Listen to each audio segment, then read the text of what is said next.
दीर्घ 15 वर्षर ऊर्ध्व समय धरी व्यवसाय करी निजर परिवार प्रतिपोषण करुवा व्यवसायी माने रास्ता संप्रसारण पर निजर व्यवसाय हराई नाई नथिबा समस्यार सम्मुखीन हेउचंती। सूचनायोग्य पारादीप दौछकीरू भूतमुंडाई पर्यंत रास्तार संप्रसारण पर जातीय राजपथर उभय पार्श्वर प्रशासन पक्षर दुकान घर भंगा जाइछि। अपरपक्षे दौछकीर गेट बजार शनि मंदिर लक थाना पर्यंत प्रायतः समय व्यवसायी मानक व्यवसाय कारोबार भल चलुथिला बेले जनसाधारण माने अति सहजरे दैनंदिनर आवश्यकता अनुଯାयी सामग्री किणुथिले, किंतु दुकान भांगिबा परे व्यवसायी मानक समेत जनसाधारण माने अनेक समस्यार सम्मुखीन हेउछंती।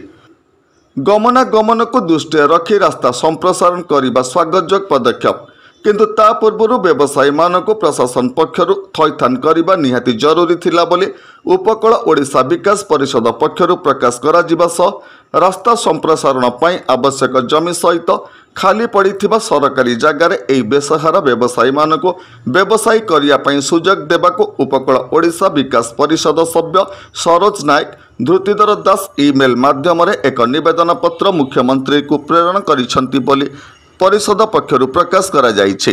अक्षय कुमार दास का रिपोर्ट, होली टीवी ओडिया। नमस्कार।